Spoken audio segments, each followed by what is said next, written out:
நீ கண்டதையும் கேள், எனக்கு என்னப்பா, நான் சொல்ல மாட்டேன். நமக்கு எந்த வம்பு என்ன ஆனாலும் என் வயிற்ற பொய் சொல்ல மாட்டேன். சண்டை வந்தாலும் வரலாம், பொய் சொல்ல மாட்டேன். என் வீட்டுக்கிட்ட பொய் சொல்ல மாட்டேன். காசு வச்சுட்டு இல்லைன்னு சொல்ல மாட்டேன். இருக்குன்னு சொன்னா அவர் பிடிங்கிட்டு போயிடுவார். நீ தெரியாம அவ கூட பழகிட்ட, நீ தீட்டாயிருவேன். நான் பெற்றோர்கிட்ட அன்பா கேட்கிறேன், பழைய ஏற்பாட்டை வேதத்தை ஆராய்ந்து பாருங்க. இந்த பிள்ளைகளுக்கு சொல்லிக் கொடுங்க. பொக்கிஷத்தை, ஒரு அசுத்தமான மிருகத்தினுடைய உடலை தொட்டா அது அவனுக்கு பாவமாங்க.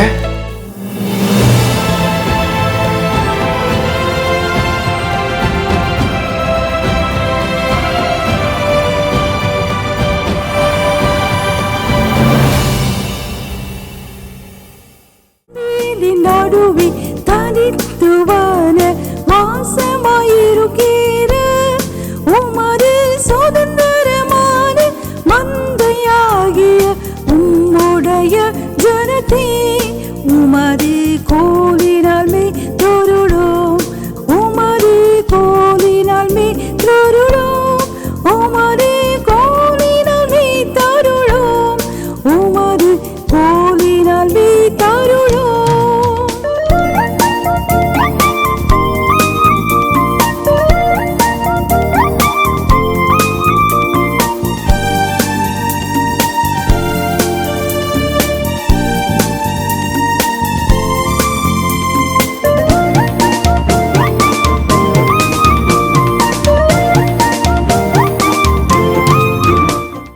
நீங்கள் கிறிஸ்துவுடன் கூட எழுந்தது உண்டானால், if you be risen with Christ. தொடர்கிறோம்.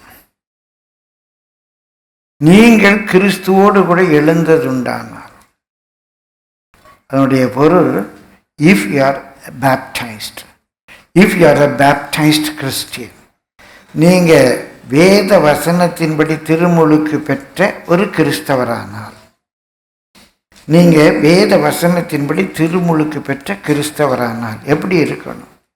கொலோசியர் 3ஆம் அதிகாரம் 1ஆம் வசனத்திலிருந்து 4ஆம் அதிகாரம் 6ஆம் வசனம் மட்டுமாக அந்த வழிகாட்டுதல்களை பார்க்கிறோம். ஏறத்தாழ 31 வசனங்கள். கொலோசியர் 3ஆம் அதிகாரம் 1ஆம் வசனம். கிறிஸ்துவுடன் கூட எழுந்தது உண்டானால் என்ன செய்யணும்? பிரியமானவர்களே, கிறிஸ்து தேவனுடைய வலது பார்சத்தில் வீட்டிற்கும் இடத்தில் உள்ள மேலானவைகளை தேடுங்க. 2வது குறிப்பு, பூமியில் உள்ளவைகளை அல்ல. இந்த பூமியில் இருக்கிற வெல்த்து, ஆனர், ப்ளஷர் இதெல்லாம் வேணும் அப்படின்னு தேட, இதெல்லாம் கிடைக்கும், கற்று தருவார். ஆனால் இதெல்லாம் நீங்கள் நாடி தேட வேண்டாம்.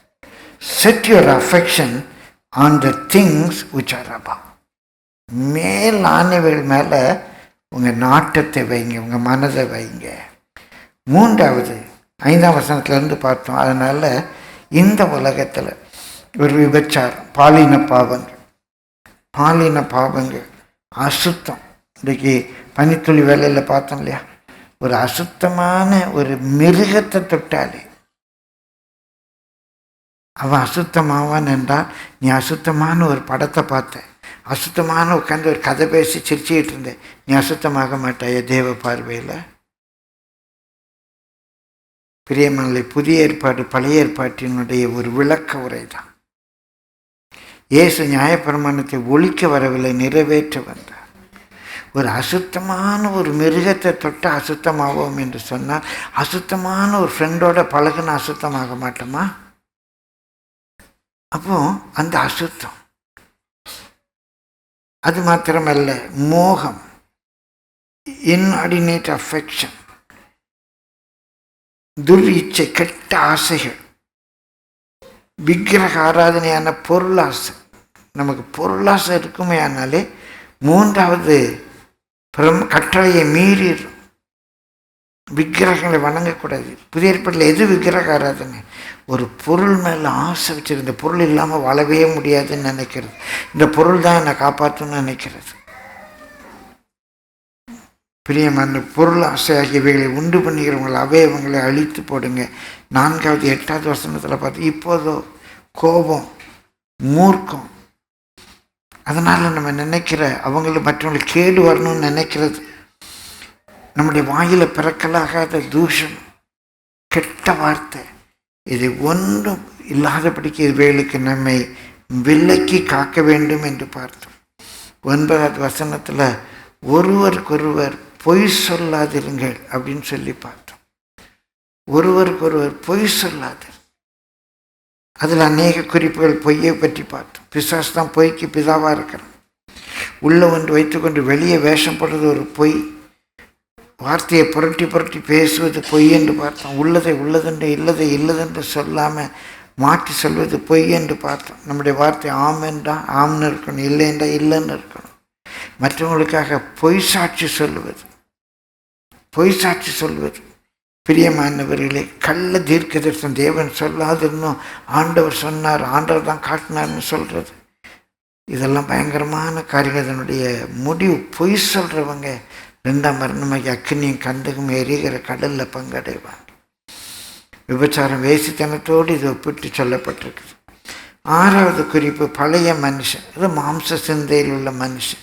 ரட்சிக்கப்படாதவங்க எப்படி இருக்காங்களோ அவங்களே மாதிரி நம்ம இருக்கணும். இதான் என் ஃப்ரெண்ட்ஸ்லாம் இப்படி தான் இருக்காங்க, என் ஃப்ரெண்ட்ஸ்லாம் இப்படி தான் உடுத்தவங்க. இல்லை, நீ உன் ஃப்ரெண்ட்ஸ் மாதிரி இருக்க முடியாது. அந்த பழைய மனுஷனை, அந்த மாம்சத்துக்குரிய சிந்தையை கலைந்து போடணும். ஞானஸ்தானம் எடுத்த பிள்ளை, ஞானஸ்தானம் எடுக்காதவங்கள மாதிரி இருக்கணும்னு நீ ஆசைப்படக்கூடாது.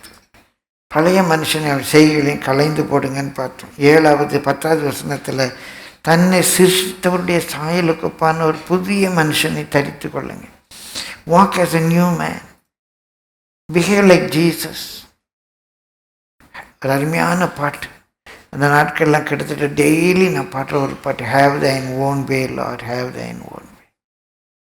அந்த பாட்டில் அருமையாக வரும். ஜிம் ரீஸ் பாடியிருக்காங்க, ஆண்டவர் என்னை பார்க்கல், என்னில் உண்மை பார்க்கல். let all shall see Christ alone living in me.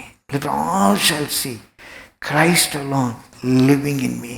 Have thine own way Lord, have thine own way. ஆண்டவரே, உம்முடைய சித்தத்தில் என்ன நடத்தும். ஏன் எது வரைக்கும்? till all shall see, N friends, N relatives, N colleagues, N neighbours, till all shall see Christ alone living in me. Have thine own way Lord, have thine own way. அந்த புதிய மனுஷனை தரித்து கொள்ளுங்கள். 12ஆம் வசனத்தில் பார்த்தோம், ஆகையால் நீங்கள் தெரிந்து கொள்ளப்பட்ட பரிசுத்தரும் தேவனால் தெரிந்து கொள்ளப்பட்ட பிரியருமாய் உருக்கமான இரக்கத்தையும் தயவையும், தயவென்றால் நன்மை செய்ய வேண்டும் என்ற விருப்பம், மனத்தாழ்மையையும் சாந்தத்தையும் நீடிய பொறுமையும் தரித்து கொண்டு ஒருவரை ஒருவர் தாங்கி, ஒருவருக்கு சப்போர்ட் பண்ணி, பொறுத்து கொண்டு, சகித்து கொண்டு, ஒருவர் மேல் ஒருவருக்கு குறை உண்டானால், ஏதோ ஒரு குறை ஒருத்தர் மேலே உங்களுக்கு இருக்குது, குறை உண்டானால் கிறிஸ்து உங்களுக்கு மன்னித்தது போல ஒருவருக்கொருவர் மன்னியுங்கள். நீங்கள் கிறிஸ்துவோடு கூட எழுந்தது உண்டானா நீங்கள் மன்னிக்கணும். அந்த மன்னிப்பினுடைய தாற்பயங்களை குறித்து நம்ம பார்த்தோம்.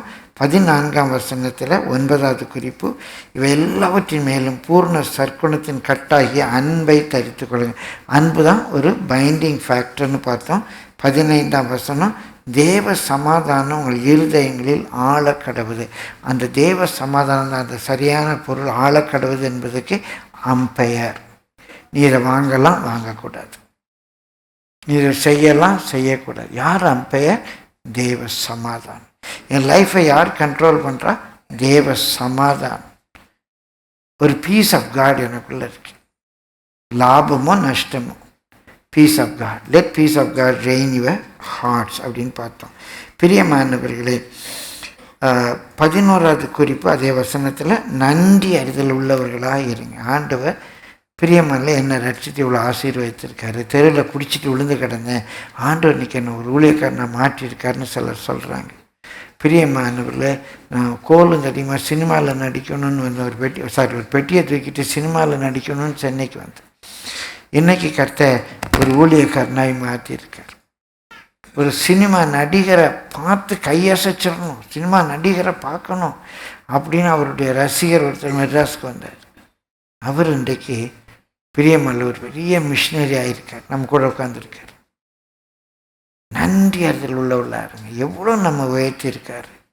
நம்ம குடும்பத்தை எவ்வளோ ஆசீர்வதித்த ஒரு காலத்தில் அது நான் கட்டின பாபிலோன்னு சொல்லாதீங்க. அப்புறம் மாடு மாதிரி புல்லு திங்க போகணும். மாடு மாதிரி புல்லு திங்க போகணும். இல்லை, நான் இன்றைக்கு இருக்கிறது கர்த்தருடைய ஆசீர்வாதம். ஸோ ஒரு அந்த கிரேட்ஃபுல் ஹார்ட் வேணும். என்னை எவ்வளோ மாற்றிருக்கார், என் குடும்பத்தை எவ்வளோ ஆசீர்வதிச்சிருக்கிறார். என் ரிலேட்டிவ்ஸ்க்கெல்லாம் இல்லாத ஒரு ஆசீர்வாதம் என் குடும்பத்தில் இருக்குது. ஹவு கிரேட்ஃபுல் ஐ ஆம், how grateful I should be. அந்த நன்றி அறிதல் உள்ளவர்களாக இருங்க. 16வது வசனம் 12வது குறிப்பு, கிறிஸ்துவின் வசனம் உங்களுக்குள்ளே சகல ஞானத்தோடும் பரிபூர்ணமாய் வாசமாக இருப்பதாக. அப்படின்னா என்னென்னா, கர்த்தருடைய வசனம் ஆக்டிவாக இருக்க வேண்டும். கர்த்தருடைய வசனம் உள்ள ஆக்டிவாக இருக்கும். நீங்கள் என்ன செய்தாலும் கர்த்தருடைய வசனம் உங்களை கைட் பண்ணணும். பிரியமானவர்களே, 13வது குறிப்பு, சங்கீதங்களினாலும் கீர்த்தனைகளினாலும் ஞான பாட்டுகளினாலும் ஒருவருக்கு ஒரு போதித்து புத்தி சொல்லுங்கள். அந்த பாட்டில் எவ்வளோ வலிமை இருக்குங்கிறத குறித்து கவனித்தோம். 14வது குறிப்பு, உங்கள் இருதயத்தில் கர்த்தரை பக்தியுடன் பாடி. பிரியமானவர்களே, உங்கள் இருதயத்தில் கர்த்தரை பக்தியுடன் பாடி என்றல்ல, sing with grace in your heart to the Lord. அந்த தமிழை மொழிபெயர்ப்பை திருத்திக் கொள்ளுங்கள். கர்த்தரை பக்தியுடன் பாடி என்றல்ல, கர்த்தருக்கு பக்தியுடன் பாடி. என்னுடைய ஆடியன்ஸ் கர்த்தர். சங்கீதத்தில் நிறைய இடத்துல வாசிக்கிறோம். சங்கீதம் 141:1, சங்கீதம் 33:3, சங்கீதம் 96:1, சங்கீதம் 98:1, சங்கீதம் 144:9, ஏசாயா 42:10, இன்னும் வெளிப்படுத்தின விசேஷம் 8 முதல் 10 வசனங்களில் பார்க்குறோம். கர்த்தருக்கு புதுப்பாட்டை பாடுங்க. அவருக்கு புதுப்பாட்டை பாடு. அவர் கேட்கணும். Singh and the Lord, not Singh about the Lord. அந்த ஒரு அனுபவம் கர்த்தரை நமக்கு முன்பாக நிறுத்தி நோக்கி அவருக்கு பாடணும். அப்போ தான் அந்த ஏடபிள்யூ டோஸுடைய கொட்டேஷன் உங்களுக்கு நான் கொடுத்தேன். பிரியமானவர்களே, if your life does not worship God, your lips do not worship God either. உங்கள் வாழ்க்கை கர்த்தரை ஆராதிக்காமல் உங்கள் உதடுகள் மாத்திரம் கர்த்தரை ஆதரித்து டான்ஸ் ஆடுறது, குதிக்கிறது, அது ஆராதனை ஆகாது. அதே போல் ஆராதனை தவறப்படுகிறவர்கள், ஆராதனையில் பங்கு பெற விரும்பாதவர்கள் பரலோகத்துக்கு போவது கடினம் என்று அவர் எழுதுகிறார். கர்த்தருடைய பரிசுத்த நாமத்துக்கு மகிமை உண்டு. 15வது குறிப்பு 17வது வசனத்தில் பார்த்தோம். வார்த்தையினாலாத கிரியையினாலாத நீங்கள் எதை செய்தாலும் அதையெல்லாம் கர்த்தர் இயேசுவின் நாமத்தினாலே செய்யுங்க. அதனுடைய பொருள், இயேசு சொன்னார் இது இயேசுக்கு பிரியம் அப்படின்னு சொல்லி அவர் பேரை சொல்லி செய்யுங்கள் என்று இருக்குது. அடுத்த குறிப்பு 16வது குறிப்பாக, பிரியமானவர்களே, கர்த்தருடைய பரிசுத்த நாமத்துக்கு மகிமை உண்டாவதாக guidelines for Christian house hold, கிறிஸ்துவ குடும்பங்களுக்கான வழிகாட்டுதல்கள் அப்படின்னு சொல்லி 4 வசனங்கள் 18லேருந்து 21 வசனங்களை பார்த்தோம். அந்த வசனங்களை வாசித்து தொடர்வோம். 18லேருந்து 21. மனைவிகளே, கர்த்தர் கேட்கும்படி உங்கள் புருஷருக்கு கீழ்ப்படியுங்கள். புருஷர்களே, உங்கள் மனைவிகளில் அன்பு கூறுங்கள், அவர்கள் மேல் கசந்து கொள்ளாதிருங்கள். பிள்ளைகளே, உங்கள் பெற்றோருக்கு எல்லா காரியத்திலேயும் கீழ்ப்படியுங்கள், இது கர்த்தருக்கு பிரியமானது. பிதாக்களே, உங்கள் பிள்ளைகள் திடனற்று போகாதபடி அவர்களுக்கு கோபமூட்டாதிருங்கள். 4 குறிப்புகள் அங்கே பார்க்குறோம். குடும்பத்தில் 16வது குறிப்பில் முதல் பகுதி மனைவிகளுக்கு வழிகாட்டுதல்கள், 16ல் 2 கணவன்மாருக்கான வழிகாட்டுதல்கள், 3வது பிள்ளைகளுக்கான வழிகாட்டுதல்கள், 4வது பெற்றோருக்கான வழிகாட்டுதல்கள். இதில் மனைவியில் தான் ஆரம்பிக்கார். Ladies first. அவங்களுக்கு முன்னுரிமை கொடுத்துருக்காரு அப்படின்னு யோசிக்கலாமா? சரி, என்ன சொல்கிறாரு? மனைவிகளே, கர்த்தருக்கு ஏற்கும்படி, இது கர்த்தருக்கு ஏற்கும்படி உங்கள் புருஷருக்கு கீழ்ப்படியுங்கள் அப்படின்ட்டு. மனைவிகளே, இது கர்த்தருக்கு ஏற்கும்படி உங்கள் புருஷருக்கு கீழ்ப்படிங்க. நம்ம வேதத்தில் வாசிக்கும்போது 1 கொரிந்தியர் பிரியமானே 7ஆம் அதிகாரத்தில் வாசிக்கிறோம். 3ஆம் வசனத்தில் வாசிங்க. புருஷன் தன் மனைவிக்கு செய்ய வேண்டிய கடமையை செய்ய கடவன், அப்படியே மனைவியும் தன் புருஷனுக்கு செய்ய கடவுள். அவர் 2 பேருக்கும் அந்த கடமை அப்படிங்கிற வார்த்தை மூலமொழி கான்ஜுகல் ரைட்ஸ் என்று இருக்குது. குடும்பத்தில் ஒருவருக்கு ஒருவர் செய்ய வேண்டிய காரியங்கள் கான்ஜுகல் ரைட்ஸ். கணவன் மனைவிக்கு செய்ய வேண்டிய கடமை, மனைவி கணவனுக்கு செய்ய வேண்டிய அந்த சொல் தான் அங்கே பயன்படுத்தியிருக்கேன், கான்ஜுகல் டியூட்டிஸ். அப்போ கணவனுக்கு என்று சில கடமைகள் வேதத்தில் வகையறுக்கப்பட்டிருக்கு, மனைவிக்கு என்று சில கடமைகள் வேதத்தில் வகையறுக்கப்பட்டிருக்கு. இப்போ மனைவிகளுக்கான கடமைகள் என்ன? 18ஆம் வசனத்தில் வாசிக்கிறோம், மனைவிகளை கர்த்தருக்கு ஏற்கும்படி உங்கள் புருஷருக்கு கீழ்ப்படியுங்கள். எபேசியர் 5:22 கூட மனைவிகளை கர்த்தருக்கு கீழ்ப்படுகிறது போல் உங்கள் சொந்த புருஷருக்கு கீழ்ப்படியுங்கள் என்று இருக்குது. எபேசியர் 5:21 தேவ பயத்தோடு ஒருவருக்கொருவர் கீழ்ப்படியுங்க. கணவன் மனைவிக்கு கீழ்ப்படியலாம், மனைவி கணவனுக்கு கீழ்ப்படியலாம், பெற்றோர் கூட பிள்ளைகளுக்கு கீழ்ப்படியலாம். தேவ பயத்தோடு ஒருவருக்கொருவர் கீழ்ப்படியுங்கள். குறிப்பாக மனைவிகளை உங்கள் சொந்த புருஷருக்கு கர்த்தருக்கு ஏற்கும்படி, இல்லைன்னா கர்த்தருக்கு கீழ்ப்படுகிறது போல கீழ்ப்படியுங்கள். இந்த கர்த்தருக்கு கீழ்ப்படுகிறது போல என்று சொன்னால், அப்படி கர்த்தருக்கு எவ்வளோ மரியாதை கொடுத்து கீழ்ப்படுகிறோமோ அப்படி கணவனுக்கு மரியாதை கொடுத்து கீழ்ப்படுகிறோம் என்ற பொருள் அல்ல. நான் கீழ்ப்படுகிறதே கர்த்தருக்கு கீழ்ப்படுகிறேன். என் புருஷனுக்கு ஏன் கீழ்ப்படுகிறேன்? கர்த்தருக்கு கீழ்ப்படுகிறேன். கர்த்தர் தான் எனக்கு கீழ்ப்படின்னு சொல்லி இருக்கிறாரு, அதனால நான் கீழ்ப்படுகிறேன். என்னுடைய ரோல் அது கர்த்தருக்கு ஏற்கும், அதனால நான் கீழ்ப்படுகிறேன். என் புருஷனுக்கு ஏற்கும்படியாக அல்ல, நான் கீழ்ப்படுகிறதை கர்த்தருக்கு ஏற்கும்படியாக. இல்லைன்னா கர்த்தர் வருத்தப்படுவார். ஏன்னா என் பெண்களுக்கு கொடுத்துருக்கிற ரோல் அது. பிரியமல்ல, அது ஒபீடியன்ஸ் அல்ல, சப்மிட். சப்மிட்டுக்கும் ஒபீடியன்ஸுக்கும் ரொம்ப வித்தியாசம் உண்டு. ஒபீடியன்ஸ் என்றால் இது என் தலையெழுத்து, நான் கீழ்ப்படிஞ்சு ஆகணும், அந்த அதிகாரத்துக்கு நான் கீழ்ப்பட்டு ஆகணும். அவங்களுக்கு பவர் கூட இருக்குது, அந்த பவருக்கு நான் கீழ்ப்படியணும். இங்கே அப்படி இல்லை. கிறிஸ்துவுக்கு ஆண் என்றும் பெண் என்றும் இல்லை. எந்த விதத்திலையும் பெண் ஆணுக்கு குறைந்தவள் அல்ல. சில இடங்களில் திறமையில், கல்வியில், சாதுரியத்தில், செயல்திறனில், in every aspect, in education, in skill, in knowledge, in executive power, எல்லாத்திலும் அந்த மனைவி கணவனோட சிறந்தவளாக இருக்கலாம். அதனால யார் இதில் உயர்ந்தவங்க யார் தாழ்ந்தவங்க என்றால், they are complement one to another. One makes the other complete. கணவன் இல்லாமல் மனைவி கம்ப்ளீட் அல்ல, மனைவி இல்லாமல் கணவன் கம்ப்ளீட் அல்ல. அதுதான் கிறிஸ்தவம். பிரியமானவர்களே, உலக பிரகாரமான சில மதங்களில் கணவனுக்கு பணிவிடை செய்கிற அடிமை தான் பெண். குறிப்பாக நம்முடைய தேசத்தில் அந்த உணர்வு உண்டு. அவள் அடிமை, அவள் கீழானவ. நான் ப்ராக்டிக்கலாக ஒன்று சொல்கிறேன். சில தொழில் சில இனத்துக்கு உலகத்தில் ஒதுக்கி, இந்த இந்தியாவில் ஒதுக்கி வச்சுருக்காங்க.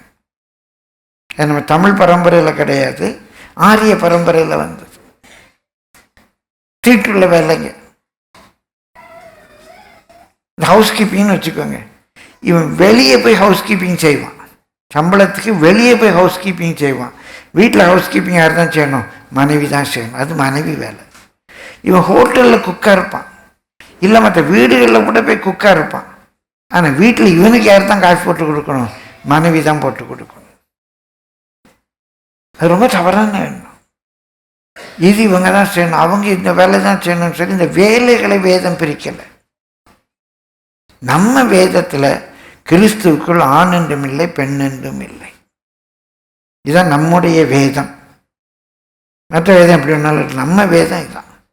கிறிஸ்துவுக்குள்ள ஆண் என்றும் இல்லை, பெண் என்றும் இல்லை. கிறிஸ்துவுக்குள்ள ஆள்பவன் என்றும் இல்லை, அடிமை என்றும் இல்லை. அதுதான் கிறிஸ்துவ வேதம். அந்த வேதத்தை நான் பின்பற்றுறதுனால எனக்கு ரொம்ப மகிழ்ச்சியாக இருக்குது. அது நம்முடைய தமிழ் உணர்வுக்கு, நம்முடைய திராவிட உணர்வுக்கு முற்றிலும் ஏற்ற ஒன்று. ஏன்னா நம்ம திராவிட உணர்விலே பிறப்புக்கும் எல்லா உயிருக்கும் சிறப்புவா செய்தொழில் வேற்றுமையா. ஒருவன் உட்காந்து ஹவுஸ் கீப்பிங் பண்ணுறதுனால, ஒருத்தன் கம்ப்யூட்டரில் வேலை செய்கிறதுனால அவங்களுக்குள்ள வேறுபாடுகள். இது ஒரு வேலை, அது ஒரு வேலை. பிறப்புக்கும் எல்லா உயிருக்கும் சிறப்பொவ்வா செய்தொழில் வேற்றுமையால். அவன் செய்கிற தொழிலில் ஒரு வேற்றுமை இருக்கனால அவன் பெரிய உயர்ந்தவன் தாழ்ந்தவன் என்று கிடையாது. அதுதான் கிறிஸ்தவ உணர்வும் கூட. பிரியமானவர்களே, கர்த்தருடைய பரிசுத்த நாமத்துக்கு மகிமை உண்டாவதாக.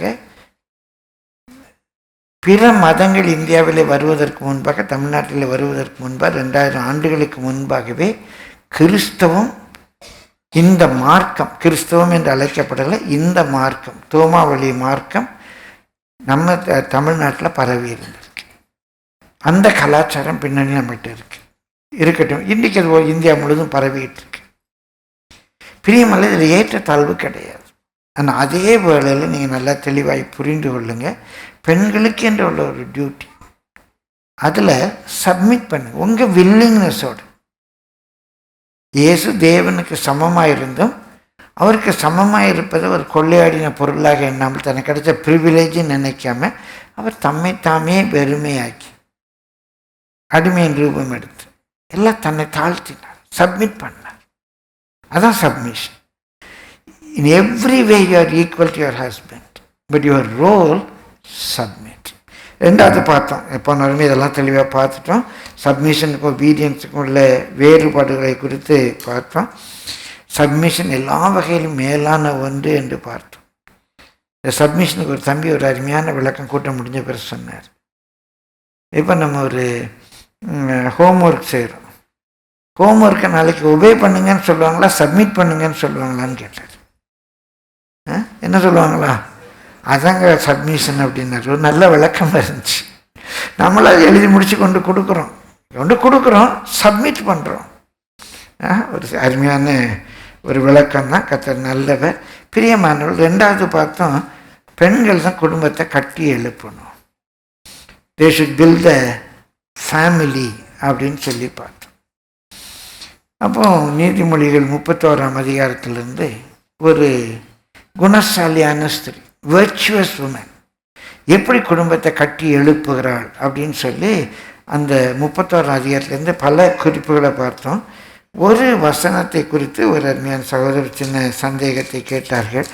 எனக்கு அந்த வசனத்தில் எப்பவுமே முழுமையாக நான் புரிந்து கொண்டதில்லை. எனக்கு அந்த வசனம் கொஞ்சம் முழுமையான ஒரு கிரிப் இல்லாமல் இருந்துச்சு. அதுக்கப்புறம் அந்த வசனத்தை ஆராய்ந்து பார்க்கும்போது ரொம்ப மகிழ்ச்சியாக இருந்தது. உங்களில் எத்தனை பேர் அதை புரிந்து கொண்டிருந்தீர்களோ தெரியாது.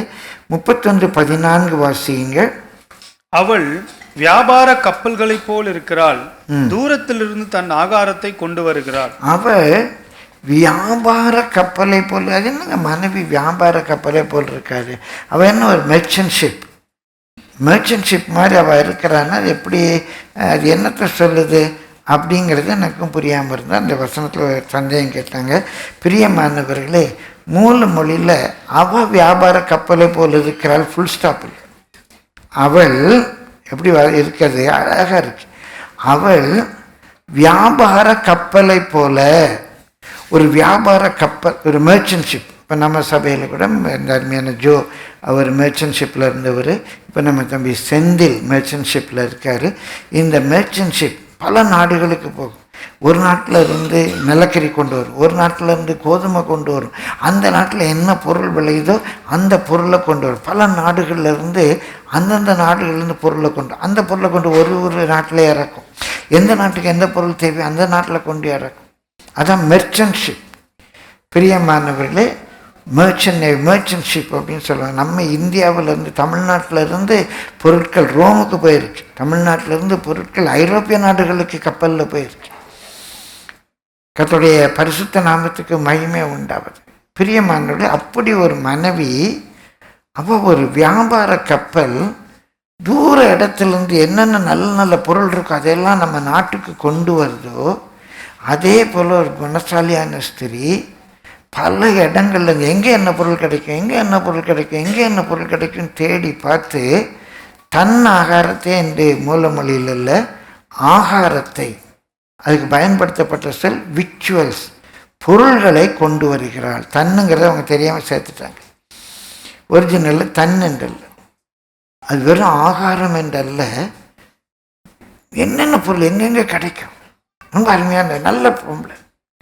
ஏதோ ஒன்று பக்கத்து கடையில் வாங்குவோம் அப்படின்னு வாங்காமல், ஒரு மெர்ச்சன்ஷிப் மாதிரி, எங்கே எந்த பொருள் வாங்கலாம், எங்கே எது கிடைக்கும், வீட்டுக்கு தேவையான பொருள் எந்த இடத்துல சீப்பாக இருக்கும். பிரியமானவர்களே, இன்றைக்கி நிறைய குணசாலியான ஸ்திரீகள் அப்படி தான். இப்போ குக் பண்ணுறதை விட நம்ம வீட்டுக்கு நல்ல சாப்பாடு கிடைக்கணும்னா புக் பண்ணுவோம். அப்படி எங்கே புக் பண்ணால் என்ன கிடைக்கும்? குணசாலியான ஸ்திரீ, நல்ல ருசியான ஆகாரம், எங்கெங்கே என்ன கிடைக்கும். எந்த இடத்துல ஆன்லைனில் என்ன வாங்கலாம்? தப்பே கிடையாது.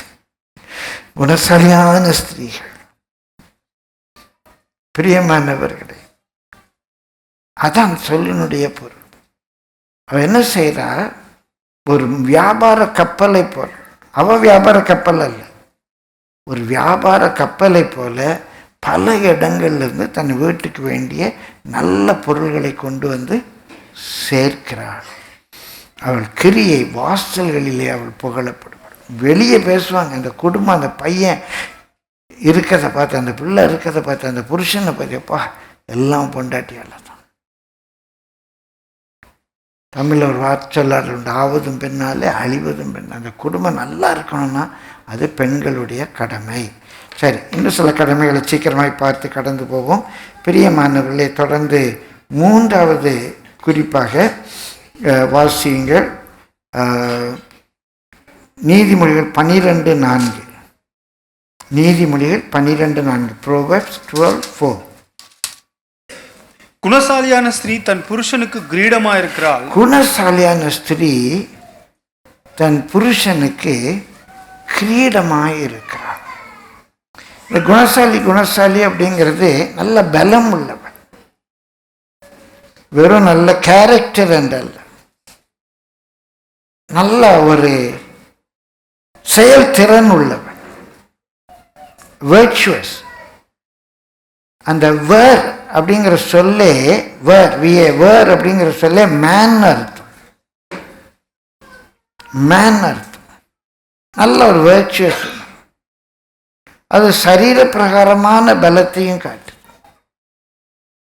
பிரியமாக வியாதி பலவீனம் இருக்கலாம், ஆனால் மனதிலையும் ஒரு வில் பவர் இழுத்து போட்டு செய்கிறது. அந்த குணசாலி வேர்ச்சுவஸ் அப்படிங்கிறது அவளுக்குள்ள இருக்கிற ஒரு ஆண்மை. அது கணவனுக்கு கிரீடமா இருக்கு. அவனுக்கு என்ன பவர், என்ன அத்தாரிட்டி இருந்தாலும் சரி, இவனுடைய சப்போர்ட் தான் அவனை முழுமையாக ஆணாக மாற்றுது. அதனுடைய பொருள், ராஜா இருக்கிறான், ராஜா ராஜா ராஜா. அந்த ராஜாவுக்கு தலையில் அந்த கிரீடத்தை தூக்கி வச்சாதான் அவனுடைய ராயல்ட்டி கம்ப்ளீட் ஆகுது. அவனுடைய ராயல்ட்டி கம்ப்ளீட் ஆகுது. பிரியமானவர்களே, ஸ்போர்ட்ஸில் அவன் ஜெயிச்சிட்டான், ஒலிம்பிக்கில் அவன் ஜெயிச்சிட்டான், அந்த தலையில் கிரீடத்தை வைக்கிறாங்க, ஒரு டயடம், ஒரு ரீத். அதே போல அந்த மனைவியுடைய உழைப்பு, பிரயாசம், அதுதான் கணவனை முழுமையாக்குது. அந்த ராஜா அப்படிங்கிறத அவனை கம்ப்ளீட் ஆக்குறது அந்த கிரீடம் வைக்கும்போது தான் கம்ப்ளீட் ஆகிறான். அதே போல் மனைவியுடைய பங்களிப்பு தான் அந்த புருஷன் யாராக வேணாலும் இருக்கட்டும், அந்த புருஷனை கம்ப்ளீட், அவன் யார் என்பதை கம்ப்ளீட் ஆக்குவது பிரியமானவருடைய அந்த மனைவியுடைய ஒரு வேலை. அப்போ மனைவிக்கு நிறைய பொறுப்பு இருக்கு. என்ன பொறுப்பு இருக்கு? கணவனுக்கு கீழ்ப்படியணும். இன்னொரு பொறுப்பு இருக்கு, குடும்பத்தை கட்டணும். எங்கே என்ன பொருள் கிடைக்கும், என்ன வாங்கலாம், என்ன செய்யலாம், பிரயாசப்படணும். மூன்றாவது, என்னுடைய உழைப்பு, என்னுடைய பிரயாசம் என் கணவனை கம்ப்ளீட் ஆக்கணும். இந்த க்ரௌனை பற்றி படித்தேன்.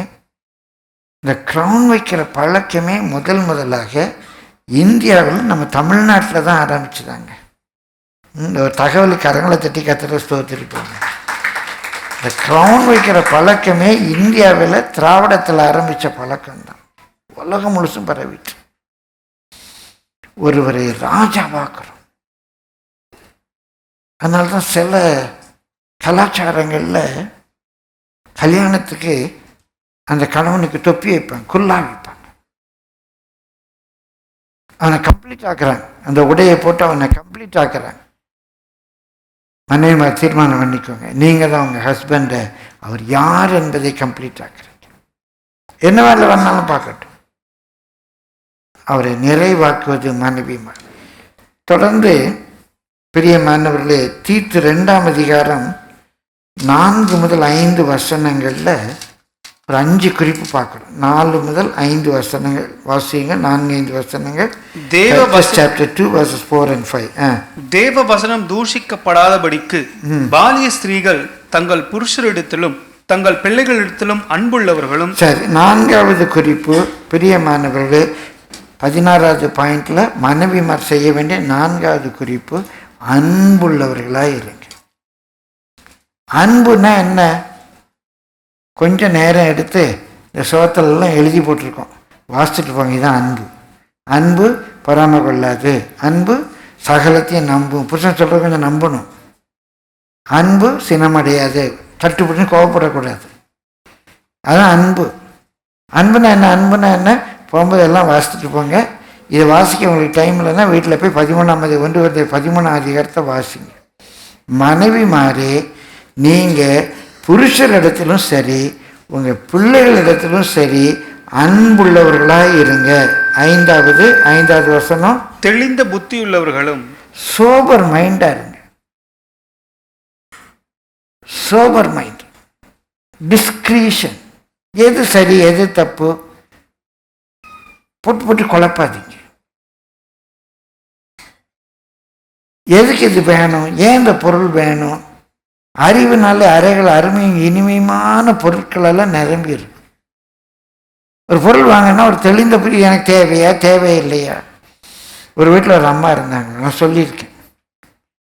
பக்கத்து வீட்டில் யார் வீட்டில் என்ன பொருள் இருக்கோ உடனே அந்த பொருள் எனக்கு வேணும்னு சட்டைப்படுவாங்க. ஒரு வீட்டில் ஒரு ஃப்ரிட்ஜ் வாங்கினா அந்த ஃப்ரிட்ஜ் எனக்கு வேணும். ஒரு வீட்டில் ஒரு மிக்சி வாங்கினா அந்த மிக்சி எனக்கு வேணும். எப்பா அப்படின்னு கூப்பிட்டாலே இப்போ என்னமோ ஒன்று கேட்க போகிறா அப்படின்னு. ஒரு நாள் அதே மாதிரி தான் காலையில், எப்பா எப்பா இங்கே வாங்க அப்படின்னா, ஓ என்ன கேட்க போகிறால தெரியலையே, இந்த வரமா அப்படின்னு கீழ்ப்படிந்து போய் நின்னான். எப்பா அது நமக்கு வேணும்ப்பா, வாங்குங்கப்பா, நம்ம வீட்டில் இல்லைப்பான்னு வெளியே காட்டுறாங்க. எட்டி பார்க்குறான், அது இந்த கான்கிரீட் மிக்ஸ் பண்ணுற மெஷின். அது கான்கிரீட் மிக்ஸ் பண்ணுற மிஷின் அவள் வீட்டில் இருக்கு, நம்ம வீட்டில் வாங்கணும். அது எதுக்கு உனக்கு அதெல்லாம் தெரியாது, அவள் வீட்டில் இருக்கு, நம்ம வீட்டில் வாங்கணும். அது அவள் வாங்கலை, கார்பரேட்காரன் அவள் வீட்டு வாசலில் விட்டுட்டு போயிருக்கான், அவ்வளோதாண்டி. சரி சரி, நாளைக்கு நீ ஆம்பளைன்னா கார்பரேஷன்காரர்கிட்ட பேசி அதை நம்ம வாசலில் விட சொல்லு, ஏன் அவள் வாசலில் நிற்கணும்? கொஞ்சம் தெளிந்த புத்தியாக இருங்க. அது வேணுமா வேண்டாமா? அவ்வளோ பெரிய மிக்சி வாங்கி வச்சுருப்பாங்க, உள்ள கத்திரிக்காய் வாங்க கூட காசு இருக்காது. மிக்சி தேவையா? மிக்சி தேவையில்லை என்பதில்லை, எனக்கு தேவையா? கொஞ்சம் தெளிந்த புத்தி உள்ளவர்களாக இருங்க பிரியமானவர்களே. 6வது வாசிங்க, கற்புள்ளவர்களும். அது நீங்கள் எல்லாருமே புரிந்து கொள்வீங்க. பல காரியங்கள், அருவருப்பான காரியங்களை குறித்து கேள்விப்படுறோம். இந்த கற்பினுடைய அடிப்படை எந்த விதத்திலேயும் உங்கள் கணவனை மற்றவர்களோடு தொடர்பு படுத்தி, அதாவது ஒப்பிட்டு பேசாதீங்க. இந்த கணவன் மேல் இருக்கிற ஒரு பொசசிவ் நேச்சர் சாபம். என் புருஷன் எனக்கு தான், அவன் வேறொரு பெண்ணிட்ட பேசினாலும் கோவம், சரி பரவாயில்ல. அம்மாட்ட பேசினாலும் கோவம், அக்கா தங்கச்சிட்ட பேசினாலும் கோவம், சொந்த மகாட்ட பேசினாலும் கோவம். யார்கிட்டையும் பேசப்படாது. இல்லை இன்னொரு ஆணோடு நெருங்கி பழகினாலும் என்ன அவன்கிட்டயே சுற்றிட்டு இருக்கேன் இல்லைங்க. அதே வேளையில் அவனுக்கு நீங்கள் பாதுகாப்பாக இருங்க. உங்களுடைய வாழ்க்கையிலையும் இன்னொருவரோடு உங்களுடைய கணவனை பிள்ளைகளை கம்பேர் பண்ணாதீங்க. கற்புள்ளவர்களாக இருங்க. வாசிங்க, வீட்டில் தரித்திருக்கிறவர்களும். உங்கள் வீட்டு கடமை 6 நாளும் உங்கள் வீட்டு வேலையை செய்யுங்க. இங்கே போனேன் அங்கே போனேன் என்று சொல்லி உங்கள் வீட்டை கவனிக்காமல் விட்டுறாதீங்க. வீட்டில் தரித்திருக்கிறவர்களும். 8வது நல்லவர்கள் என்று சொன்னால் கெட்டவர்கள் நல்லவர்கள் என்றல்ல, நன்மை செய்கிறவர்களுமாய் இருங்கள் அப்படின்னு இருக்கு. இன்னும் 9வது பிரியமானவர்களே, 1 பேதுரு 3ஆம் அதிகாரம் 1 முதல் 6 வசனங்களில் வாசிக்கிறோம். 9வது குறிப்பு, அந்தபடி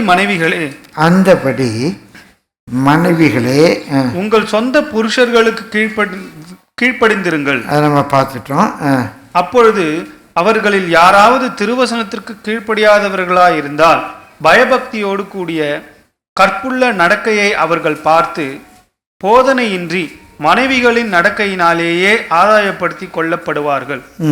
மயிரை பின்னி பொன் ஆபரணங்களை தரித்து உயர்ந்த வஸ்திரங்களை உடுத்திக் கொள்ளுதல் ஆகிய புறம்பான அலங்கரிப்பு உங்களுக்கு அலங்காரமாயிராமல் அழியாத அலங்கரிப்பாயிருக்கிற சாந்தமும் அமைதலுமுள்ள ஆவியாகிய இருதயத்தில் மறைந்திருக்கிற குணமே உங்களுக்கு அலங்காரமாய் இருக்க கடவது.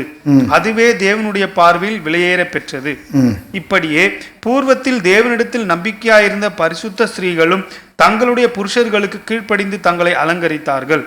அந்தப்படியே சாராள் ஆபிரகாமை ஆண்டவன் என்று சொல்லி அவனுக்கு கீழ்ப்படிந்திருந்தால், நீங்கள் நன்மை செய்து ஒரு ஆபத்துக்கும் பயப்படாதிருந்தீர்களானால் அவளுக்கு பிள்ளைகளாயிருப்பீர்கள்.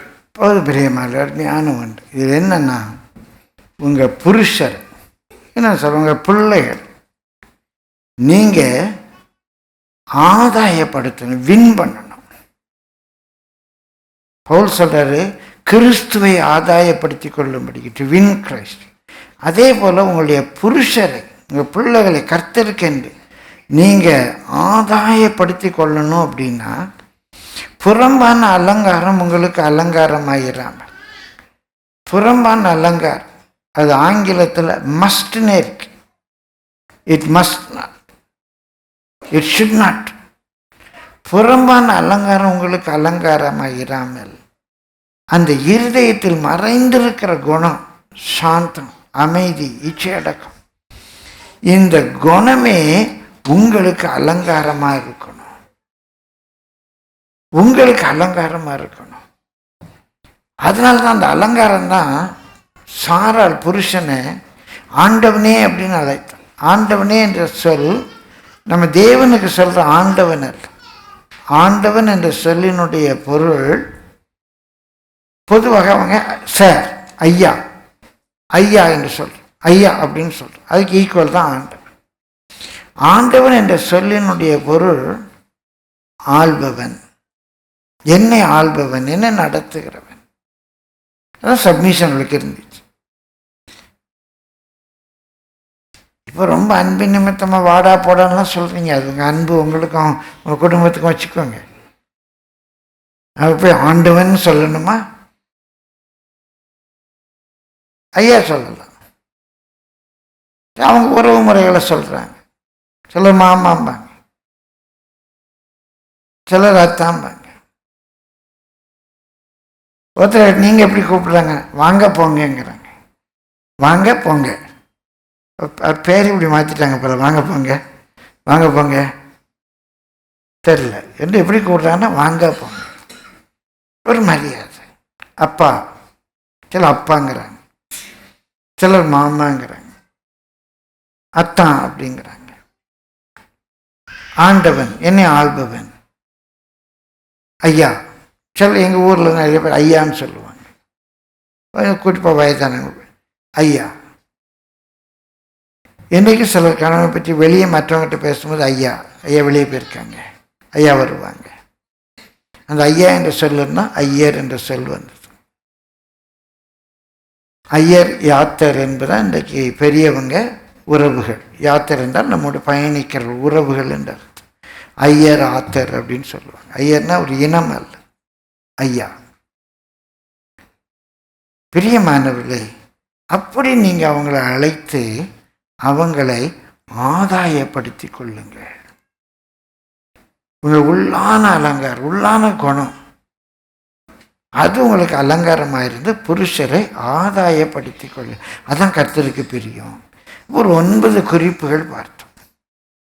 இந்த 9 குறிப்புகளையும் பொறுமையாய் கேட்டுக்கொண்டவர்களுக்காக கர்த்தரை ஸ்தோத்திரிக்கிறேன். அவ கேட்கும்போது என்னன்னா, இருக்கு அடுத்தது ஆரம்பிக்கணும் பாஸ்ட், போன வரமே சொல்லிட்டாங்க. இது இன்னைக்கு நமக்கெல்லாம் சொல்லியிருக்காங்க, அடுத்த வாரம் உங்களுக்கு இருக்கு, ஆயத்தமாக வந்திருக்கீங்கல்ல. சரி, அதையும் ஒரே ஒரு குறிப்பு இன்றைக்கு சொல்லிடுறேன். இல்லைன்னா நீ சண்டைக்கு வந்துடக்கூடாது. 2 வாரமும் ஒரு சைடாக பேசுகிறீங்களே, அவங்களுக்கும் 2 வாரம் பேசிடுறேன். ஒரு குறிப்பு இன்றைக்கு சொல்கிறேன். அப்போ புருஷர் மனைவிக்கு செய்ய வேண்டிய கடமை, புருஷர் மனைவிக்கு செய்ய வேண்டிய கடமை, கணவன் மனைவிக்கு செய்ய வேண்டியது முதல் கடமையை நான் சொல்கிறேன். 16:2.1 16வது 2வது குறிப்பில் முதல் உபக்குறிப்பு. ரெடி ஆயிட்டீங்களா பிரதர்ஸ்? தூங்கிடாதீங்க. இப்போ பார்த்து இவ்வளோ நேரம் நல்லா கவனிச்சுட்டு இப்போ பார்த்து தூங்கிடாதீங்க. முதல் குறிப்பு சொல்கிறேன். ஆதியாகமம் 2ஆம் அதிகாரம் 24வது வசனம் வாசிங்க. புருஷன் வாசிக்கிறாரா? சரி. இது நிமித்தம் புருஷன் தன் தகப்பனையும் தன் தாயையும் விட்டு தன் மனைவியோடு இசைந்திருப்பான். அவர்கள் ஒரே மாம்சமாய் இருப்பார்கள். கணவன் செய்ய வேண்டிய முதல் வேலை தான் தகப்பனையும் தாயையும் விட்டு பிரிந்து மனைவியோட இசைந்து இருக்கணும். இது ஆண்டவர் சொன்னது. சரியா தப்பெல்லாம் தெரியாது. இதான் ஆண்டவர் சொன்னது சரி. அதுதான் இயேசுவும் கோட் பண்ணுறாரு. மத்தேயு 19:5 அது அப்படியே கோட் பண்ணுறாரு பாருங்க. மத்தேயு 19:5 இது நிமித்தம் புருஷனானவன் தன் தகப்பனையும் தாயையும் விட்டு தன் மனைவியோட இசைந்திருப்பான். அவர்கள் இருவரும் ஒரே மாம்சமாயிருப்பார்கள் என்று அவர் சொன்னதையும் நீங்கள் வாசிக்கவில்லையா? இப்போ ஆதியாகமத்தில் இது நிமித்தம் புருஷன் தன் தகப்பனையும் தன் தாயையும் விட்டு பிரிந்து மனைவியோடு இசைந்திருப்பான் அப்படின்னு சொன்னது யாரு? தேவன். ஆதாம் சொல்லல. தேவன் முதல் சொன்ன வார்த்தை வாய் திறந்து மனுஷன் சொன்னது அதான். அவர்கள் இருவரும் ஒரே மாம்சமாக இருப்பார்கள். தேவன் சொன்னது. கணவன் தன் மனைவியை விட்டு தகப்பனை தாயை விட்டு பிரிந்து, பிரியமானவர்களே, இங்கிலீஷில் வாசிக்கிறோம், shall a man leave his father and his mother and shall cleave unto his wife. cleave. அநேக ஆண்டுகளுக்கு முன்பு ஒரு நாள் நான் அப்போ இங்கிலீஷில் ப்ரீச் பண்ணுறேன். அப்போ உங்கள் பிள்ளைகளுக்கு பொய் சொல்லாதீங்க, களவு செய்யாதீங்க, ஓய்வு நாளை பரிசுத்தமாக ஆசிரிங்க, இப்படிலாம் பிள்ளைகளுக்கு சொல்லிக் கொடுக்குறீங்க இல்லையா? அதே மாதிரி உங்கள் பையன்மா வளரும்போதே உங்கள் பையன்மாருக்கு சொல்லிக் கொடுங்க, உங்கள் பிள்ளைகளுக்கு சொல்லிக் கொடுங்க.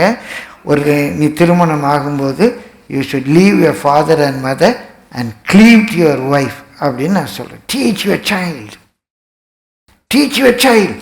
Your son to leave father and mother and cleave to his wife அப்படிங்கிற மொழிபெயர்க்கிறாங்க. எல்லாம் சிரிக்கிறாங்க. கொள்ளுங்க, எனக்கு ஏன்டா சிரிக்கிறாங்கன்னு புரியல. அநேக ஆண்டுகளுக்கு 2வது முறை சொல்லுங்க, teach your son leave your father and mother and cleave to your wife.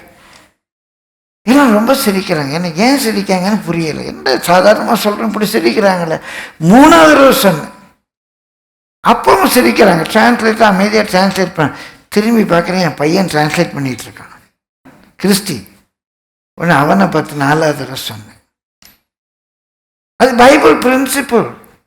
Leave your father and mother and cleave to your wife. அப்படியானா அப்பா அம்மா கைவிட்டுருங்க என்ன? அதே பைபிள் சொல்லுது, பெற்றோரை தகப்பனின் தாயின் கனம் பண்ணுவாயாக.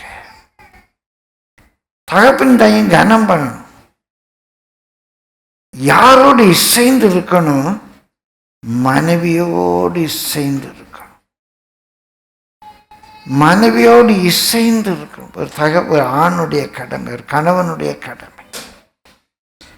பிரியமானவர்களே, ஒரு மனைவி இப்படி உங்கள் அம்மா இப்படிலாம் பண்ணுறாங்க, உங்கள் அம்மா இப்படிலாம் பண்ணுறாங்க, போய் அழுறான். அந்த அம்மா கொஞ்சம் வயசானவங்க, கிளவி ஏதோ பண்ணுறா, கொஞ்சம் பொறுத்துக்கோ, கொஞ்சம் அட்ஜஸ்ட் பண்ணிக்க, எல்லாம் சரியாக போயிடும், கொஞ்சம் அட்ஜஸ்ட் பண்ணிக்க, எல்லாம் சரியாக போயிடும்னா நான் கேட்பேன், அவளை பார்த்து கொஞ்சம் அட்ஜஸ்ட் பண்ணிக்கோன்னு சொல்கிறேன், நீ கொஞ்சம் அட்ஜஸ்ட் பண்ணிட்டு இருந்திருக்கலாம்ல, எதுக்கு அவசரப்பட்டு கல்யாணம் கட்டுறேன்? சரி, கொஞ்சம் அட்ஜஸ்ட் பண்ணிக்க, எல்லாம் சரியாக போகிறனா அந்த பிள்ளை ஜெபிக்கிற பிள்ளைன்னா என்ன ஜெபிக்குன்னு சொல்லுங்கள் மனசார. ஆண்டவரே எனக்கு விடுதலை தார். ஜெபிக்குமா? ஜெபிக்காது. நீ அட்ஜஸ்ட் பண்ணிக்கன்னு சொல்ல அந்த பிள்ளை ஜெபிக்கும். என்ன ஜெபிக்கும்? ஆண்டவரே என்ன பண்ணுற பாடுகள் கஷ்டங்களெல்லாம் பார்க்குறீங்க, எனக்கு எப்போ ஆண்டவரே விடியல் வரும்னு தான் ஜெபிக்கும். இப்போ ஆண்டவர் ஜெபத்தை கேட்டு விடியல் கொடுப்பார்ல. பிரியமானவர்கள், அப்பா அம்மா பொறுப்பெல்லாம் விடணும் என்றால் கணவனும் மனைவியை ஒன்று என்று வரணும். குடும்பத்தினுடைய நியூக்ளியர் ஹஸ்பண்ட் அண்ட் ஒய்ஃப். இந்த கிளீவ் என்ற அந்த சொல்லினுடைய பொருள் ஆங்கிலத்தில் cling. Cling to your wife, adhere to your wife. அப்படியே ஒட்டிக்கோ. உங்கள் குடும்பம் ஆசீர்வதிக்கப்பட வேண்டும் என்றால் தேவ தீர்மானம் உங்கள் வீட்டில் நிறைவேற வேண்டும் என்று சொன்னார். கணவனுடைய முதல் கடமை மனைவியோட ஒட்டிக்கும். 2 பேரும் சேர்ந்து 2 குடும்பத்தையும் கவனிங்க. அப்பா அம்மாவை கவனிங்க. அப்பா அம்மாவுக்கு ஆசீர்வாதமாக இருங்க. அப்பா அம்மாவை சந்தோஷமாக வைங்க. பிரியமானவர்களே, அவங்களுடைய இறுதி நேரத்தில் அவங்கள சந்தோஷமாக வழி அனுப்பி வைக்கிற பாக்கியம் உங்களுக்கு கிடைக்குமானா பாக்கியங்களே பெரிய பாக்கியம் தான். எனக்கு கிடைத்த அந்த பாக்கியத்துக்காக கர்த்தரை நான் ஸ்தோத்திரிக்கிறேன். எனக்கு என் மனைவிக்கும் கிடைத்த பாக்கியம் அது. எங்கள் பெற்றோரை கடைசி வரைக்கும் பார்க்க, கடைசி வரைக்கும் சந்தோஷமாக பார்க்க. இதை வீட்டில் உட்கார வச்சு கஞ்சி ஊற்றுறோம் என்றால் பிரியமானவர், பெற்றோரை கனம் பண்ணணும். அவங்க நம்மை பெற்றவர்கள், நம்ம தான் அவங்களுக்கு கிஃப்ட். கர்த்தருடைய பரிசுத்த நாமத்துக்கு மகிமை உண்டா. இதில் மெயின் ரோல் அந்த ஹஸ்பண்டுடைய ரோல். நீங்கள் உங்கள் வீட்டில் உங்கள் ஒய்ஃபுக்கு கொடுக்குற பொசிஷன், உங்கள் ஒய்ஃப் உங்கள் அப்பா அம்மாவை கவனிக்கணும். நீங்கள் உங்கள் ஒய்ஃபுக்கு கொடுக்குற பொசிஷன் உங்கள் அப்பா அம்மாவை கவனிக்கணும். பிரியமானவர்களே, அதான் ஒரு ஆணுக்குள்ள டியூட்டி. அப்பா அம்மா நல்லா கவனிக்கணும். இருக்கிற குடும்பத்துக்கு நான் சொல்கிறேன், நீங்கள் அப்பா அம்மாவை கவனிக்கலாம், உங்களை யார் கவனிப்பா? கர்த்தருடைய பரிசுத்த நாமத்துக்கு மகிமை உண்டாவதாக. வயசான காலம் ஒரு குடும்பத்தில் ஒரு கையெல்லாம் ஆட ஆரம்பிச்சிச்சு. மகனோட மருமகளோட பேரப்பிள்ளையோட உட்காந்து சாப்பிட ரொம்ப சந்தோஷம். அவர் சூப்பு குடிக்கும்போது அந்த வீட்டில் இருந்த ஒரு பவுல், சாப்பாட்டுக்கு மேஜை கீழே நல்ல கார்பெட்லாம் போட்டிருக்காங்க. இவர் சூப்பு குடிக்கும்போது அந்த பவுல் கீழே விழுந்து உடஞ்சி போயிடுச்சு. மருமகளுக்கு பயங்கர கோபம் வந்துடுச்சு. என்ன இப்படி உங்கள் அப்பா பண்ணிட்டாரு, கார்பெட்டெல்லாம் நாசமாக போச்சு, நீ அந்த கார்பெட்டை க்ளீன் பண்ணவே முடியாது, வெளியேறப்பட்ட கார்பெட். இது எங்கள் அம்மா வீட்டில் உள்ள சைனா பாத்திரம், எங்கள் அம்மா ஆசையாக கொடுத்த பாத்திரம், உங்கள் அப்பா அப்படி உடச்சிட்டாரு, இந்த செட்டு நீ கிடைக்காது, இது ஃபாரினில் வாங்கின செட்டு. உங்கள் அப்பாவுக்கு கையெல்லாம் ஆடுது, பொருளை கீழே போட்டுறாரு, தனியாக உட்காந்து சாப்பிட சொல்லுங்கள். அந்த புருஷனால் ஒன்றுமே பேச முடியல. அந்த சின்ன பையனுக்கு பேரனுக்கு கண்ணீராக வருது. அவள் ஒரே ஆட்டம். அண்டையிலேருந்து வீட்டுக்கு வெளியே ஒரு ஸ்டூல் போட்டு, அந்த ஸ்டூலில் தான் அவருக்கு ஒரு அலுமினிய பாத்திரத்தில் சாப்பாடு பரிமாறினாங்க. இவங்கெல்லாம் மேஜையில் உட்காந்து சாப்பிடுவாங்க, அவர் வெளியே உட்காந்து இந்த சாப்பிடுவார். அவர் பொருளை உடைச்சிடறாருன்னு கையில் நல்ல எண்ணம் அலுமினிய பாத்திரம் கொடுத்தாங்க. அதையும் செல்லவில் கீழே போட்டிருக்காரு. கொஞ்சம் சப்பி சளிஞ்சு போயிடுச்சு. கீழே போட்டிருப்பா வயசாகுது, கையாடுது, தூக்கும்போது கீழே விழுந்துடும். அதனால் அங்கே வச்சு தான் அவருக்கு சாப்பாடு போடுவாங்க. அவரும் அந்த சூழ்நிலையை சந்தோஷமாக ஏற்றுக்கொண்டார். மகனால் வாய் பேச முடியலை, பேசினா அவனுக்கும் சாப்பாடு கிடைக்காம போயிடும். பிரியமானவர்களே, அந்த தகப்பன் இறந்து போயிட்டார். ஒரு சில நாட்கள் கழிச்சு அந்த அம்மா, அந்த பையன், அவங்க பையன், அவன் ரூம், ஒரு சின்ன ரூம், அவனுக்கு விளையாட்டு பொருள்லாம் வச்சுருப்பான். அந்த ரூமை கழுவும் போது, அந்த ரூமை சுத்தம் பண்ணும்போது அந்த தாத்தா பயன்படுத்தின அலுமினிய பாத்திரம் அங்கே இருந்துச்சு, அழுக்கு. அந்த அம்மா டேய் இதே என்ன அங்கே வச்சிருக்க, இதே என்ன அங்கே வச்சிருக்க அப்படின்னு கோபமாக கேட்டுச்சு. அந்த குட்டி தம்பி சொன்னா, அம்மா ஒரு நாள் நீ கிளவியாவ, உனக்கு கஞ்சி ஊத்துறதுக்காக வச்சிருக்கிறேன். நீ என்ன செய்தியோ அதான் உனக்கும் செய்யப்படும். நீ எந்த அளவினால் அளக்கிறாயோ அந்த அளவினால் தான் உனக்கு அளக்கப்படும், யாரா இருந்தாலும் சரி. இதைத்தான், இதே சூழ்நிலை தான் இயேசு சொன்ன, தகப்பனி தாயும் கனம் பண்ணுவதில் தான் இயேசு சொன்ன, இரக்கம் செய்கிறவர்களுக்கு இரக்கம் செய்யப்படும், இரக்கம் செய்கிறவர்களுக்கு இரக்கம் செய்யப்படும். கணவன் மனைவி இசைந்து இருக்கணும், இசைந்து பெற்றோரை கனம் பண்ண வேண்டும். 2 பெற்றோரையும் கனம் பண்ணணும். புருஷன் வீட்டு பெற்றோர் மட்டும்தான் கனம் பண்ணணும் அந்த அல்ல, 2 பேரும் பெரியவரை கனம் பண்ணணும். உன் மனைவி திடீர்னு வானத்திலிருந்து விழல, பெற்று வளர்த்து ஆளாக்கி படிக்க வச்சு எவ்வளோ தியாகம் பண்ணி அவளை உருவாக்கி 20-25 வயசுல அவளை உருவாக்கி உன் கையில் அந்த அம்மா கொடுத்துருக்காங்க, அந்த ஐயா கொடுத்துருக்காங்க. இன்றைக்கு இவ்வளோ இருக்கிறதுக்கு காரணம் அந்த பெற்றோர், அந்த அப்பா அம்மா. பிரதர்ஸ் சொல்கிறேன், நீங்கள் மனைவியோடு இசைந்திருக்கிறதுல அவங்க பெற்றோரையும் கனம் பண்ணுங்க, அவங்க உறவுகளை கனம் பண்ணுங்க. அதே போல சகோதரிகள், பிரியமானவர்கள், அதே போல மாமியார் மருமகளை. நான் அடிக்கடி ஒன்று சொல்லுவேன், அதை சொல்கிறேன். குடும்பங்கள் ஆசீர்வாதமாக இருக்க உங்கள் மகளை ரொம்ப அருமையாக வளர்த்தீங்க, ரொம்ப அருமையாக வளர்த்தீங்க. வாயை கட்டி வயரை கட்டி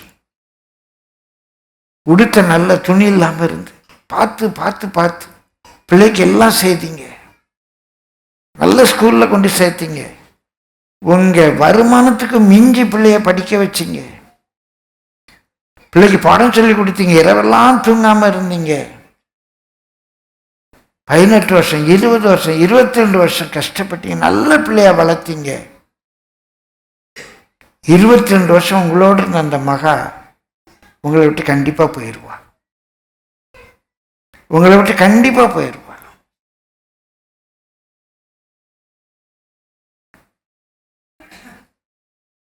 இப்போ ஒரு பெண்ணு உங்க வீட்டுக்கு வரா, அந்த பொண்ணு உங்க வீட்டுக்கு வரும்போது பிரியமான உங்களுக்கு ஒரு 40 வயசு, இன்னும் கடைசி வரைக்கும் உங்களை பார்க்க போறது அந்த பொண்ணு தான்.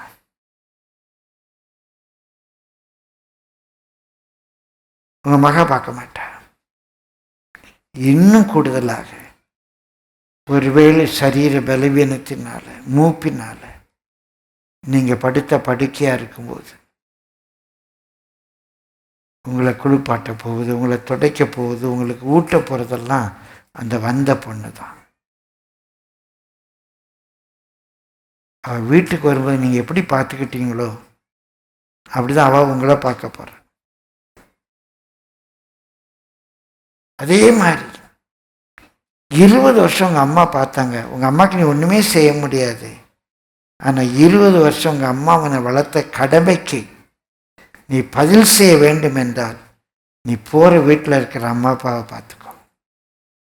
உன்னை வளர்த்த ஆளாக்கி அப்பா அம்மாவுக்கு நீ திரும்ப என்ன செய்ய முடியும்? நீ போற வீட்டில் இருக்கிற அப்பா அம்மாவை பார்த்துக்கோ. இங்க 16 வயசு வரைக்கும் இருந்த, இன்னும் 20-30 ஆண்டுகள் அவங்க மரிக்கிற வரைக்கும் அவங்களோட தான் இருக்க போறேன். இதான் குடும்பங்க, இதான் குடும்பம். எல்லாவற்றுக்கும் காரணம் நான் தைரியமா சொல்லுவேன், அந்த ஆண் அந்த மனைவியோடு இசைந்திருப்பது, மனைவியோடு இசைந்து பெற்றோரை கனப்படுத்துவது. அவங்க எப்படிப்பட்ட நிலையில் இருந்தாலும் சரி, அவங்க தான் என்னை பெற்றாங்க, நான் சூஸ் பண்ணலை. நீங்கள் என்னத்தை வேண்டுமானாலும் உலகத்தில் சூஸ் பண்ணலாம். உங்கள் பொண்டாட்டியை சூஸ் பண்ணலாம், பிள்ளைகள் வேணுமா வேண்டாமா சூஸ் பண்ணலாம், உங்கள் ஸ்டடீஸை சூஸ் பண்ணலாம், உங்கள் ஜாபை சூஸ் பண்ணலாம், நீங்கள் இருக்கிற குடியிருப்பை சூஸ் பண்ணலாம், என்ன வேண்டுமானாலும் நீங்கள் சூஸ் பண்ணலாம். எல்லாருக்கும் சொல்கிறேன், நீங்கள் சூஸ் பண்ண முடியாத ஒன்றே ஒன்று உங்களுடைய பெற்றோர்கள். எங்கள் அப்பா இப்படி தான் இருக்கணும், எங்கள் அம்மா இப்படி தான் இருக்கணும், யாராவது சூஸ் பண்ண முடியுமா? நீங்கள் உலகத்திலேயே சூஸ் பண்ண முடியாத ஒன்றே ஒன்று பெற்ற அந்த பிள்ளை வேணும் வேண்டான்னு கூட நீங்கள் சொல்லலாம். இந்த சர்ச்சு வேணும் வேண்டான்னு சொல்லலாம், இந்த பாஸ்டர் வேணும் வேண்டான்னு சொல்லலாம்.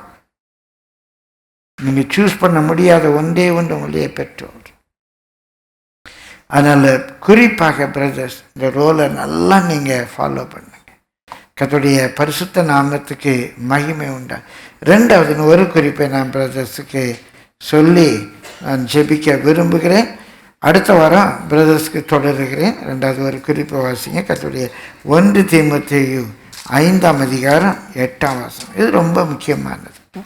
ஒருவன் தன் சொந்த ஜனங்களையும் விசேஷமாக தன் வீட்டாரையும் விசாரியாமல் போனால் அவன் விசுவாசத்தை மறுதளித்தவனும் அவிசுவாசியிலும் கெட்டவனுமா இருக்கிறான். பிரியமான ரெண்டாவது ஆண்களுக்குள்ள பெரிய duty, one who provides for his family.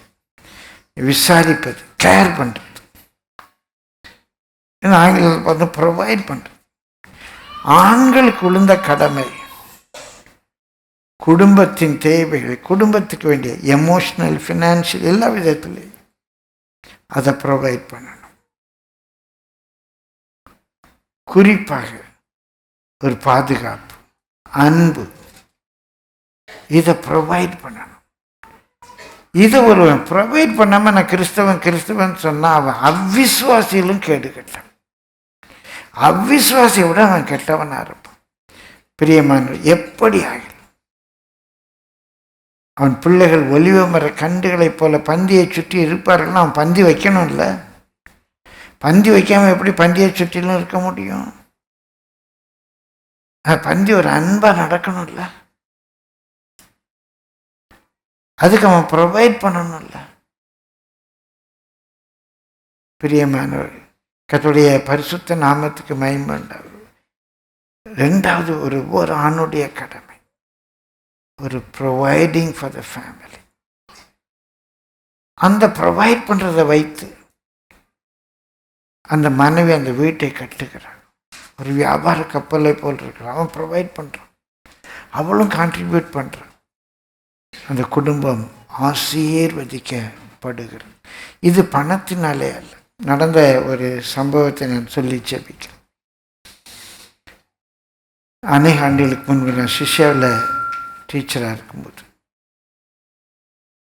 ஒரு பெரிய பணக்கார பையன் ஒரு நாள் என்கிட்ட பேசிட்டு கேட்டேன், சார் நீங்கள் இப்படி கடவுளுங்கிறீங்களே, ஏன் இப்போ இந்த உலகத்தில் எங்களை மாதிரி பணக்காரங்க இருக்காங்க, ஏழைகள்லாம் ஏன் இந்த உலகத்தில் இருக்காங்க, ஏன் இந்த கடவுள் எல்லாரையும் அப்படி ஒரே மாதிரி படைக்கலை அப்படின்னா.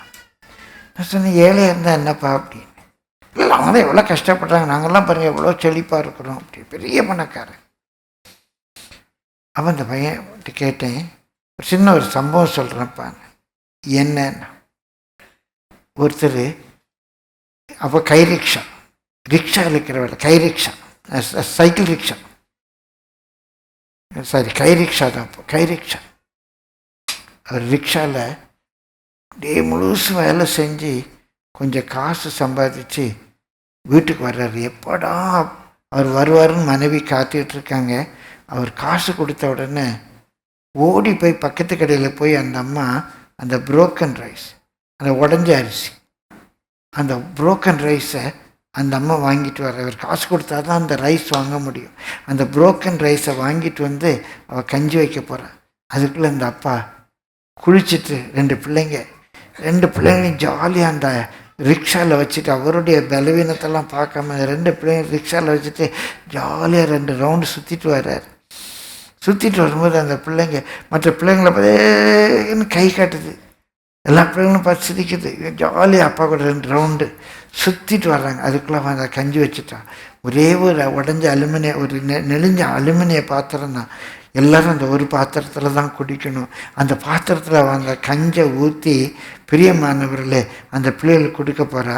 அவர் உட்காந்து பக்கத்தில் இருந்து 2 பையன் வெளியே வெட்டி பார்க்குறாங்க அந்த குடிசைக்குள்ளே.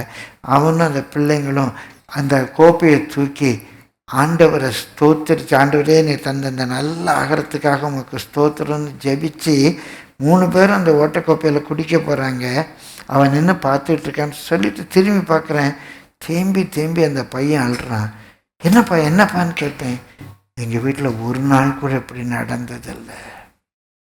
எங்கள் வீட்டில் ஒரு நாள் கூட இப்படி நடந்ததில்லை. எங்கள் அப்பா முகத்தையே நாங்கள் பார்க்கறதில்ல.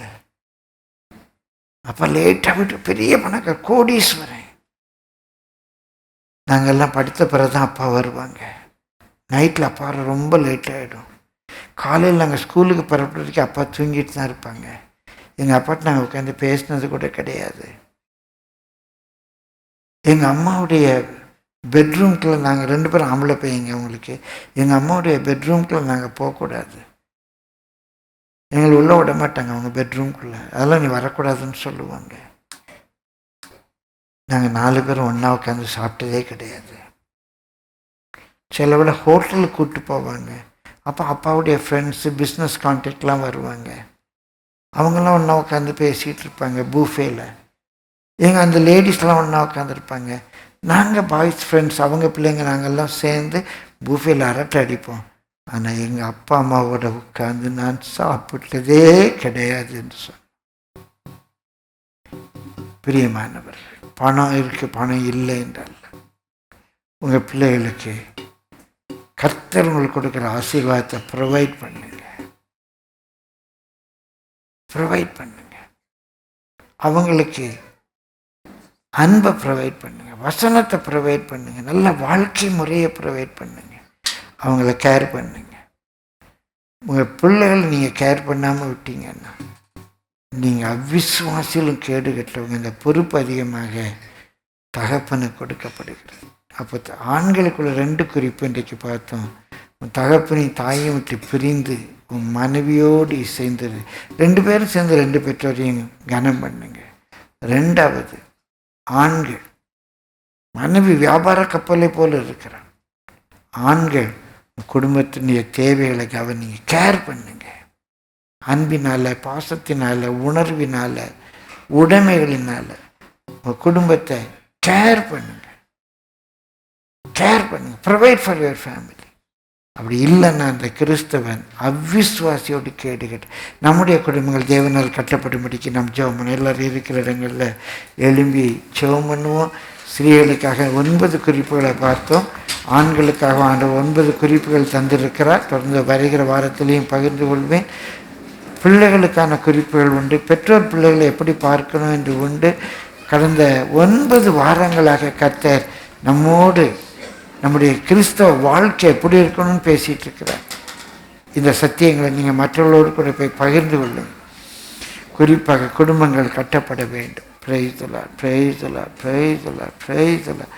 நம்முடைய குடும்பங்கள் கர்த்தராலே ஆசீர்வதிக்கப்பட வேண்டும்.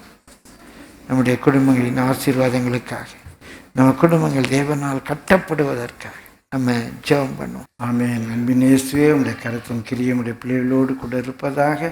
ஆசீர்வாதத்தின் நிறைவோடு உடைய பிள்ளைகள் கடந்து போக உதவி செய்யும். தேவ சமாதானம் அவர்கள் சிந்தை இருதயத்தை ஆள கடவுள் இயேசுவின் நாமத்தில் பிதாவே.